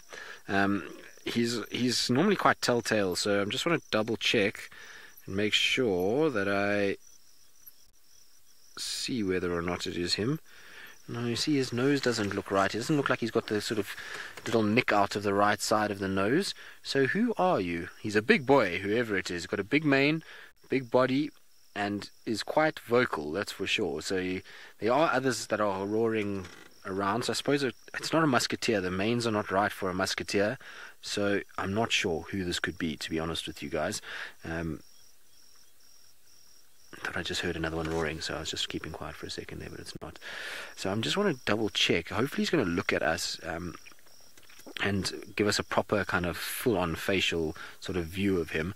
That would be ideal, but he's a beautiful specimen either way and in perfect condition. He's not overly full, but he looks really, really good, and so I'm hoping if he just turns a little bit more towards us, we should be able to kind of see him a little bit better and be able to kind of work out exactly who this might be.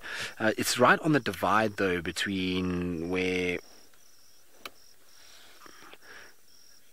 that's not, is it him, Manu? It's not him. It's definitely not Kapuli. So Rick, what is the viewing range of an infrared camera?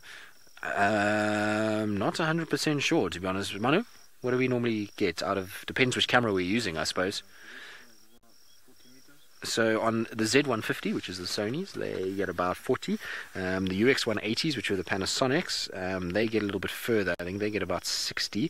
And then there's the ME20, which is the Canon, which is a very specialized camera that we only use sometimes in the dark here in the Mara. And that one you'll get 70, 75 out of. So that's generally the range, and it's also limited just because of the actual throw of the light. Thought I heard another lion roaring. I'm just contact calling. No, his nose is perfect. It's not him. So who are you, boy? He's got a big mane and quite rounded ears. It's not any of the males that I recognize. I mean, I've seen a lot of big male lions here, but there's none of them. It doesn't look like one of the musketeers to me. Could be, though. I mean, they are getting older, and so when big male lions get older, they do actually start to lose a bit of their mane, so it could be. But there was definitely more than one lion roaring as well, which is what's interesting to me, because we only found one. So I thought maybe there might be two of them, but there's only him, and he's very alert. He's looking, he's listening, he's trying to kind of pick up any sounds in the night, and so I'm not sure who else could be around. I definitely heard more than one lion roar, that's for sure. It was very, very obvious at one point, so I just want to just double check the way that he's looking in case there's another one just lying down here that I haven't even noticed yet. So just kind of have a little look around. Doesn't seem like it. Now, when we first found him, he was actually walking on the road in scent marking, and then he kind of heard something and veered straight off and went and sat down there and is now just facing straight in that direction. So who he heard or what he heard, I'm not 100% sure. He's definitely picking up something that's making him intrigued, because he's looking around in one direction pretty much. His eyes are kind of closing every now and then, and that's nothing to do with lights, because we do not have a single light on him. It's only our infrared lights, and he won't be able to pick up that with his eyes. So it's more that he's almost looking as though he's starting to get a bit sleepy. But I really hope he roars for us, because it would be so nice if we get a nice roar out of him. He made one little contact call just now. Look his nose up in the air. Teeth are fairly healthy, so no missing teeth. There's another male lion. Out of nowhere. So I thought there might be another one. That's exactly what's just happened. Right. Who are you two? Is there a third one, Manu?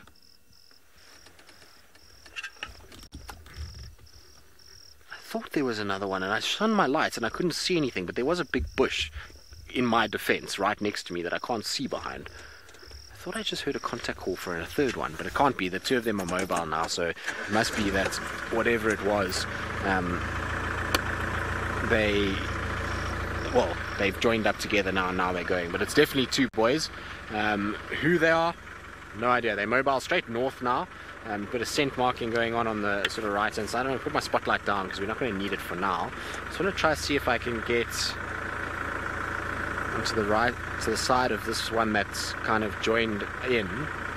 So the male we originally found is in the road. The other one is on the right hand side at the moment. So I'll just drop my head down so that Manu can use the infrared, because otherwise it glows a little bit. So he's there. Who are you boys? Musketeers? What do you reckon, Manu? Must be. It's the only other big male lions I can think of. So two of the musketeer boys. If we can see the other one's face, maybe we can get a look, because Hunter and Morani, they've got certain characteristics that we can use. Not that we've got a great view of either of these boys so far, but they're vocal, which means that they are confident enough. Big manes, relatively, you can see they have got hair even on their little elbows, so they are adult boys. These are not small male lions that are just non-territorial and are just kind of roaming through here. These are boys that have been through the mill before, and it's not the ones from south that we get, because we get two males down right in the south that has also got a very funny nose, lip kind of thing, and it's not either of those boys by the looks of things. So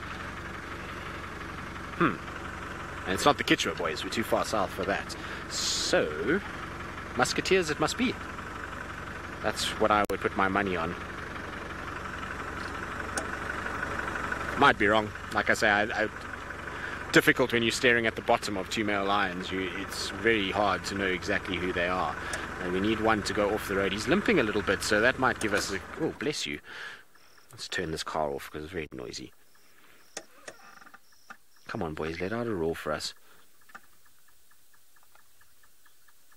I know, I need to be ahead of them, though, if they're going to roar. That's the thing, because then they'll roar right at us. Wouldn't that be cool? The problem is that it's so wet on either side of the road here that it's playing a big, big gamble. Oh, there's a frog. I know there's two male lions, but there's a frog too. Look, Manu, there's a frog right there in the spotlight. Hello, little froggy. You just escaped certain doom. You are a very brave frog. You just watched two male lions walk past and then bounded out like you were going to show them who's boss. Very nice. Now, what species of frog this is, I'm not 100% sure, to be honest with you. It's very tricky in infrared to be able to see what it is. It might actually even be a toad, to be honest. I think so. Let's try to get a little bit closer. I'll have a look over the side of my door. You guys won't be able to see. Maybe I can give you an idea as to what our frog is, and then catch up with our lions that have left me in the dark. Okay, little froggy, stay still so I can see what you are. Are you a toad or are you a frog? No, you're a toad. Looks like a eastern olive toad. That's what it looks like. But I don't know if they occur up here, if I'm honest with you. But that's what it's got, a line down its back, which the eastern olives do get. So I would suspect, I'm going to throw a hazard a guess that you get them out here. Maybe you get another type of that looks very similar to that in these areas. But definitely a toad, got those dermal bumps that they get that frogs don't have. So toad it is. Which toad? Not 100% sure. Come on, boys. Time to roar. If there is ever a time to roar, it's now. The nice thing is that you know when lions are roaring is that they're actually moving, so the chances of finding them are good if you... Is there an elephant to the left here, Manu? Yes, there is. There's going to be an elephant that's going to chase these boys now. There it is. Look at that. That might be our gap to get past these two and actually get them kind of facing us for once. And obviously you don't want to incur the wrath of a female elephant with a calf. She's lifted her head and kind of made her point very clear that she's not interested in having male lions close by. So let's see if we can just get past these two quickly. Right, so I believe we've got not very much time left. Here we go, Manu. This is the money shot. And the roar is going to happen now. Come on, boys. Do it for us.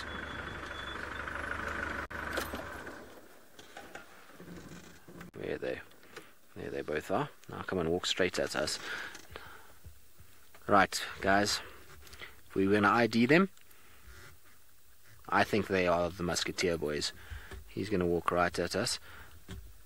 Looks a bit like Hunter, doesn't it? I think these might be the musketeers, or two of them. I might be wrong. He is walking right here. It is so cool. That is the front of the car that you can see right there. That's my light, which I'm ruining Manu's picture. I'm sorry, Manu. There we go. There comes the one boy. Now the next one should also be coming past fairly shortly as well, which will be very cool. I think musketeers, that's what I would go with. I'm not 100% sure. Some of you might have to help us out, have a little look and see. Maybe you can ID from that. But very, very cool. Now, oh, bless you. There's another one coming past us right now. Anyway, what a wonderful way to end our evening as these two boys mobilized into the night and head off into the darkness. It's been an absolute pleasure having you with us. Hopefully you guys have absolutely enjoyed the afternoon, and we'll see you all tomorrow morning on our sunrise safari.